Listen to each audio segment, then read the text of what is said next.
देवभूमि उत्तराखंड का मेरा भाई बंधुओं, दीदी भूलियों, दाना सयाणों, आप सबू कई मेयर नमस्कार। पहला सेवा सौंधी उत्तराखंड के राज्यपाल गुरमीत सिंह जी, मुख्यमंत्री भाई पुष्कर सिंह, केंद्र में मेरे सहयोगी अजय टमटा, विधानसभा अध्यक्ष बहन ऋतु जी, उत्तराखंड सरकार के मंत्रीगण, मंच पर मौजूद पूर्व मुख्यमंत्री और सांसदगण, बड़ी संख्या में आशीर्वाद देने आए हुए पूज्य संतगण, अन्य सभी महानुभाव और उत्तराखंड के मेरे भाई और बहनों, साथियों, 9 नवंबर का यह दिन एक लंबी तपस्या का फल है। आज का दिन हम सभी को गर्व का एहसास करा रहा है। उत्तराखंड की देवतुल्य जनता ने वर्षों तक जो सपना देखा था, वो अटल जी की सरकार में 25 साल पहले पूरा हुआ था। और अब बीते 25 वर्षों की यात्रा के बाद आज उत्तराखंड जिस ऊंचाई पर है, उसे देखकर हर उस व्यक्ति का खुश होना स्वाभाविक है जिसने इस खूबसूरत राज्य के निर्माण के लिए संघर्ष किया था, जिन्हें पहाड़ से प्यार है, जिन्हें उत्तराखंड की संस्कृति, यहां की प्राकृतिक सुंदरता, देवभूमि के लोगों से लगाव है, उनका मन आज प्रफुल्लित है, वो आनंदित है। साथियों, मुझे इस बात की भी खुशी है कि डबल इंजन की भाजपा सरकार उत्तराखंड के सामर्थ्य को नई ऊंचाई देने में जुटी है। मैं आप सभी को उत्तराखंड की रजत जयंती पर बहुत बहुत बधाई देता हूं। मैं इस अवसर पर उत्तराखंड के उन बलिदानियों को भी श्रद्धांजलि देता हूं जिन्होंने आंदोलन के दौरान अपना जीवन न्यौछावर कर दिया। मैं उस वक्त के सभी आंदोलनकारियों का भी वंदन करता हूं, अभिनंदन करता हूं। साथियों, आप सब जानते हैं उत्तराखंड से मेरा लगाव कितना गहरा है। जब मैं स्पिरिचुअल जर्नी पर यहां आता था, तो यहां पहाड़ों पर रहने वाले मेरे भाई बहनों का संघर्ष, उनका परिश्रम, कठिनाइयों को पार करने की उनकी ललक मुझे हमेशा प्रेरित करती थी।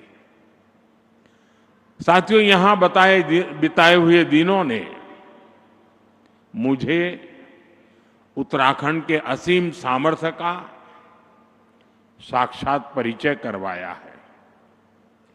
इसलिए ही जब बाबा केदार के दर्शन के बाद मैंने कहा, ये दशक उत्तराखंड का है, तो ये सिर्फ मेरे मुंह से निकला हुआ एक वाक्य नहीं था। मैंने जब ये कहा तब मुझे पूरा पूरा भरोसा आप लोगों पर था। आज जब उत्तराखंड अपने 25 वर्ष पूरे कर रहा है, तो मेरा ये विश्वास और दृढ़ हो गया है कि उत्तराखंड के उत्कर्ष का कालखंड है। साथियों, 25 साल पहले जब उत्तराखंड नया नया बना था, तब चुनौतियां कम नहीं थी। संसाधन सीमित थे, राज्य का बजट छोटा था, आय के स्रोत बहुत कम थे और ज्यादातर जरूरतें केंद्र की सहायता से पूरी होती थी। आज तस्वीर पूरी तरह बदल चुकी है। यहां आने से पहले मैंने रजत जयंती समारोह पर शानदार प्रदर्शनी देखी। आपसे भी मेरा आग्रह है कि उस प्रदर्शनी को उत्तराखंड के हर नागरिक ने देखनी चाहिए। इसमें उत्तराखंड की पिछले 25 वर्षों की यात्रा की झलकियां हैं। Infrastructure, education, industry, tourism, health, power और ग्रामीण विकास, ऐसे अनेक क्षेत्रों में सफलता की गाथाएं प्रेरित करने वाली है। 25 साल पहले उत्तराखंड का बजट सिर्फ 4,000 करोड़ रुपए था। आज जो 25 साल की उम्र के हैं, उनको उस समय का कुछ भी पता नहीं होगा। उस समय 4,000 करोड़ रुपए का बजट था। आज ये बढ़कर 1,00,000 करोड़ रुपए को पार कर चुका है। 25 साल में उत्तराखंड में बिजली उत्पादन 4 गुना ज्यादा हो गया है। 25 वर्षों में उत्तराखंड में सड़कों की लंबाई बढ़कर 2 गुनी हो गई है और यहां 6 महीने में 4,000 यात्री हवाई जहाज से आते थे। 6 महीने में 4,000। आज एक दिन में 4,000 से ज्यादा यात्री हवाई जहाज से आते हैं। साथियों, इन 25 सालों में इंजीनियरिंग कॉलेजों की संख्या 10 गुना से ज्यादा बढ़ी है। पहले यहां सिर्फ एक मेडिकल कॉलेज था, आज यहां 10 मेडिकल कॉलेज है। 25 साल पहले वैक्सीन कवरेज का दायरा सिर्फ 25% भी नहीं था। 75% से ज्यादा लोग बिना वैक्सीन की जिंदगी शुरू करते थे। आज उत्तराखंड का करीब करीब हर गांव वैक्सीन कवरेज के दायरे में आ गया है। यानी जीवन के हर आयाम में उत्तराखंड ने काफी प्रगति की है। विकास की ये यात्रा अद्भुत रही है। ये बदलाव सबको साथ लेकर चलने की नीति का नतीजा है। हर उत्तराखंडी के संकल्प का नतीजा है। पहली पहाड़ों की चढ़ाई विकासक बाढ़ कै रोक दे छी, अब वही बटी नई बाट खुलन लागली।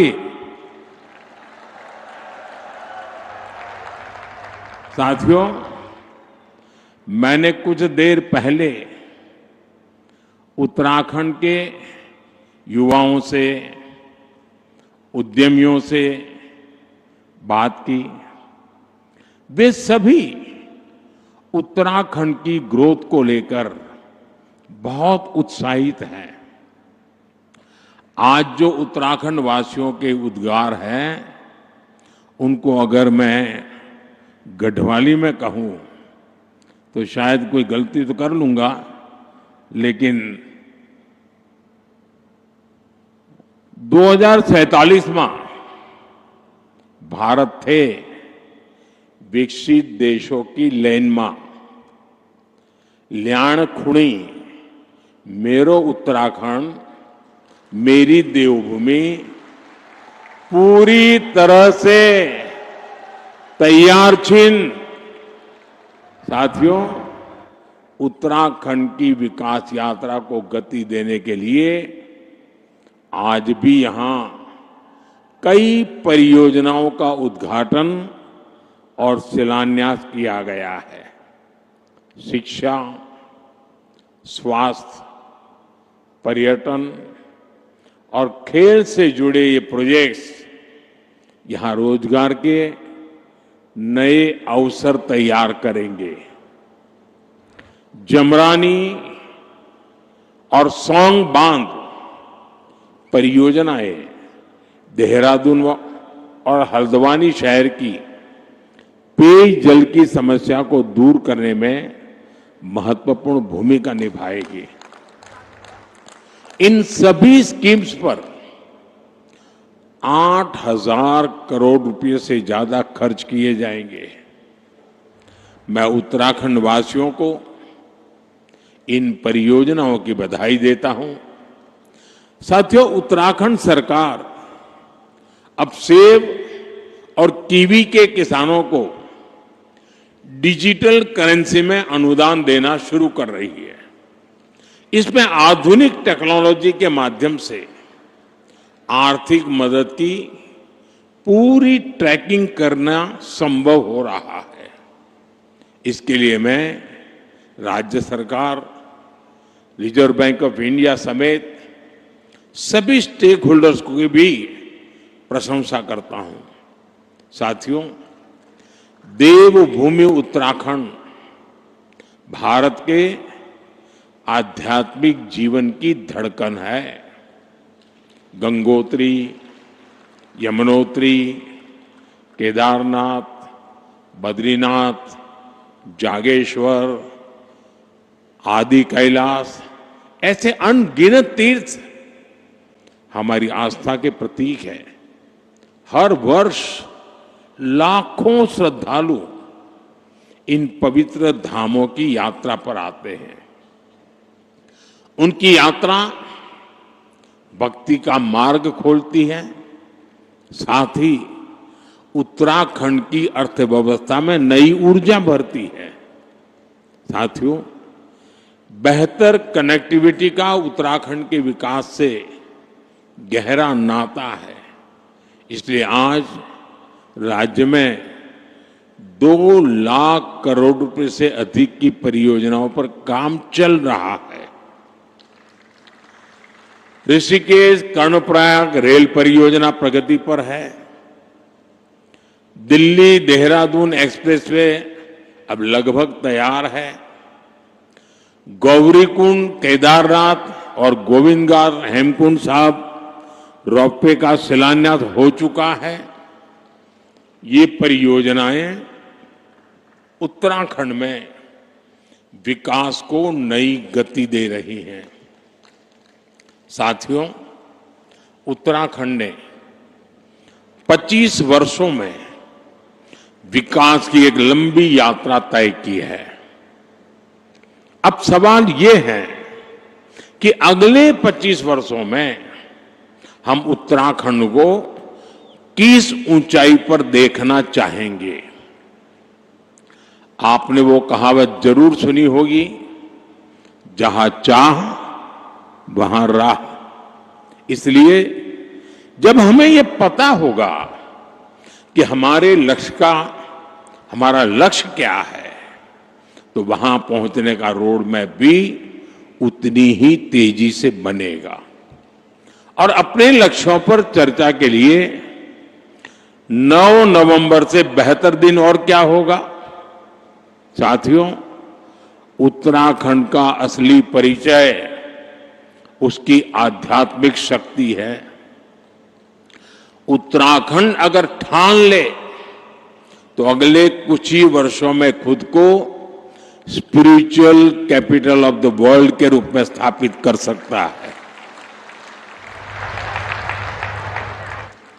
यहां के मंदिर, आश्रम, ध्यान और योग के सेंटर, इन्हें हम ग्लोबल नेटवर्क से जोड़ सकते हैं। साथियों, देश विदेश से लोग यहां वेलनेस के लिए आते हैं। यहां की जड़ी बूटियां और आयुर्वेदिक औषधियों की मांग तेजी से बढ़ रही है। पिछले 25 वर्षों में एरोमेटिक प्लांट्स, आयुर्वेदिक जड़ी बूटियां, योग और वेलनेस टूरिज्म में उत्तराखंड ने शानदार प्रगति की है। अब समय है कि उत्तराखंड की हर विधानसभा क्षेत्र में योग केंद्र, आयुर्वेद केंद्र, नेचुरोपैथी संस्थान, होम स्टे, एक कंप्लीट पैकेज, वो दिशा में हम सोच सकते हैं। ये हमारे विदेशी टूरिस्ट को बहुत अपील करेगा। साथियों, आप जानते ही हैं कि भारत सरकार बॉर्डर पर वाइब्रेंट विलेज योजना पर कितना जोर दे रही है। मैं चाहता हूं कि उत्तराखंड का हर वाइब्रेंट विलेज खुद में एक छोटा पर्यटन केंद्र बने, वहां होम स्टे बने, स्थानीय भोजन और संस्कृति को बढ़ावा मिले। आप कल्पना करिए, जब बाहर से आने वाले पर्यटक एकदम घरेलू माहौल में डुबके चुड़कानी खाएंगे, रोट, अरसा, रस, भात खाएंगे, जंगोरे की खीर खाएंगे, तो उन्हें कितना आनंद आएगा। यही आनंद उन्हें दूसरी बार, तीसरी बार उत्तराखंड वापस लेकर आएगा। साथियों, अब हमें उत्तराखंड में छुपी हुई संभावनाओं के विस्तार पर फोकस करने की आवश्यकता है।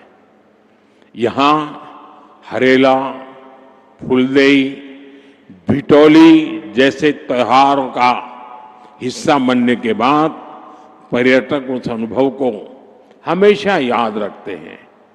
यहां के मेले भी उतने ही जीवंत हैं। नंदा देवी का मेला, जौलजीबी मेला, बागेश्वर का उत्तरायणी मेला, देवी धुरा का मेला, श्रावणी मेला और बटर फेस्टिवल, इनमें उत्तराखंड की आत्मा बसती है। यहां के स्थानीय मेलों और पर्वों को वर्ल्ड मैप पर लाने के लिए वन डिस्ट्रिक्ट वन फेस्टिवल, अर्थात एक जिला एक मेला जैसा कोई अभियान चलाया जा सकता है। साथियों, उत्तराखंड के सभी पहाड़ी जिले फलों के उत्पादन में काफी पोटेंशियल रखते हैं। हमें पहाड़ी जिलों को हॉर्टिकल्चर सेंटर बनाने पर फोकस करना चाहिए। ब्लूबेरी, कीवी, हर्बल और मेडिसिनल प्लांट्स, ये भविष्य की खेती है।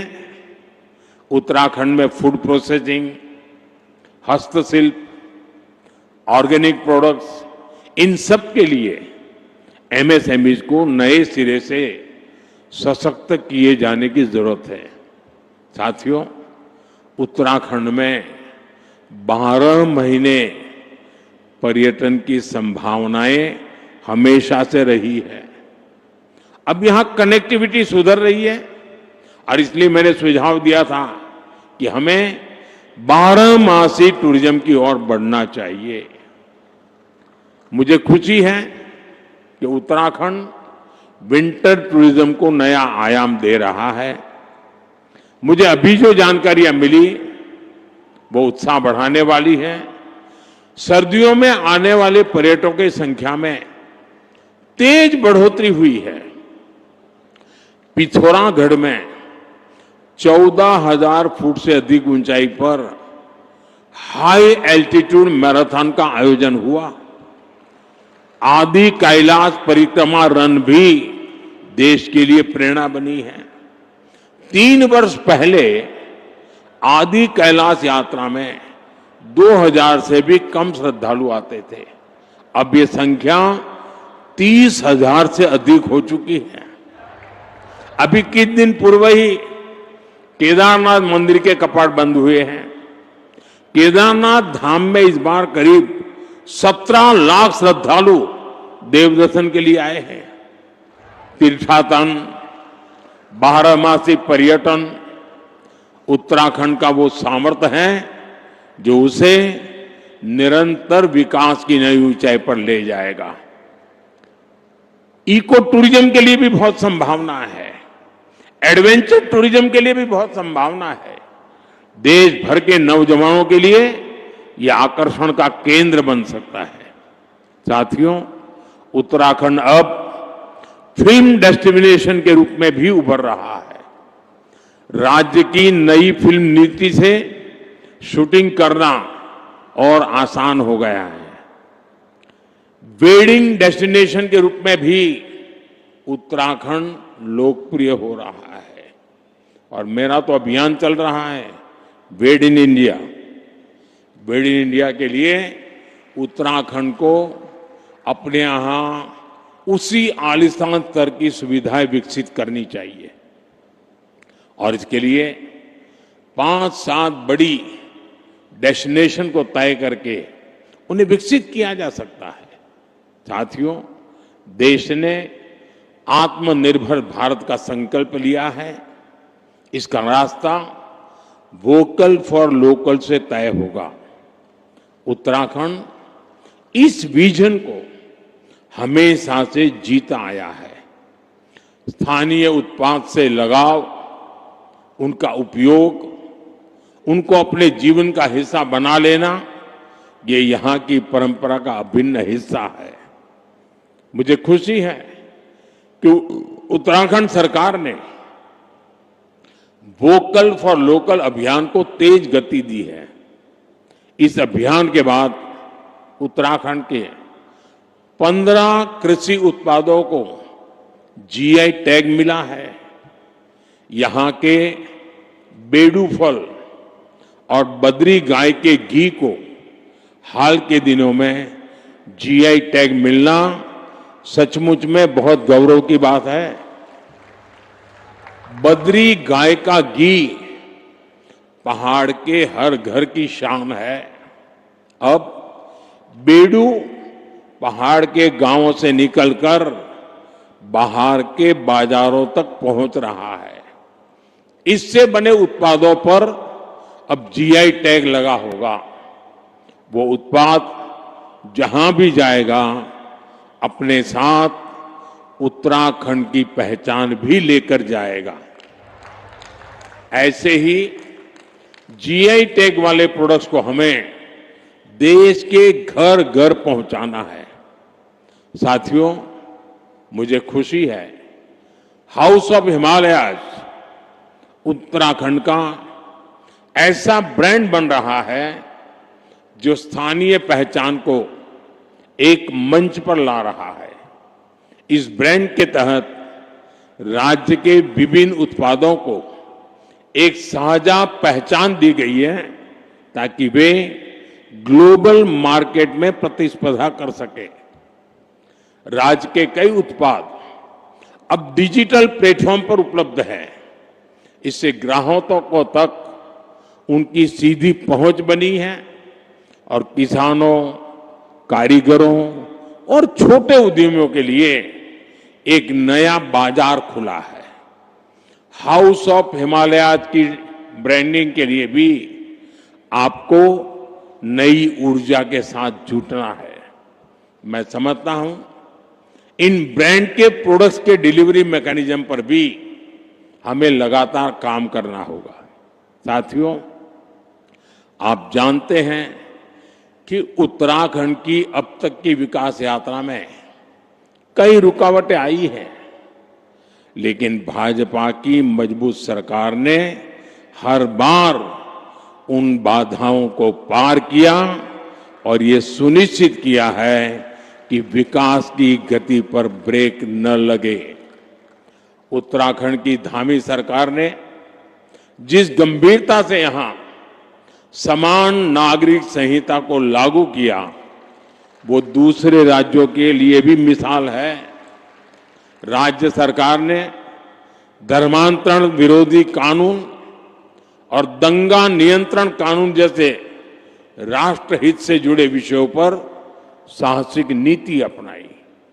प्रदेश में तेजी से उभर रहे जमीन कब्जाने और डेमोग्राफी में बदलाव जैसे संवेदनशील मुद्दे पर भी भाजपा सरकार ठोस कार्रवाई कर रही है।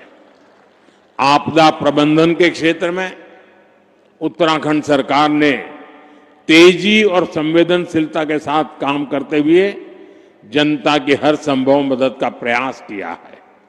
साथियों, आज जब हम राज्य स्थापना की रजत जयंती मना रहे हैं, मुझे पूरा विश्वास है कि आने वाले वर्षों में हमारा उत्तराखंड विकास की नई ऊंचाइयों को छुएगा, अपनी संस्कृति, अपनी पहचान को उसी गर्व के साथ आगे बढ़ाएगा। मैं एक बार फिर उत्तराखंड के सभी निवासियों को रजत जयंती समारोह की हार्दिक शुभकामनाएं देता हूं और मैं आपसे अपेक्षा करता हूं कि अभी से 25 साल के बाद जब देश आजादी के 100 साल मनाता होगा, तब उत्तराखंड किस ऊंचाई पर होगा, ये लक्ष्य अभी से तय कर लेना चाहिए, रास्ता चुन लेना चाहिए और इंतजार किए बिना चल पड़ना चाहिए। मैं आपको ये भी भरोसा देता हूं कि भारत सरकार हमेशा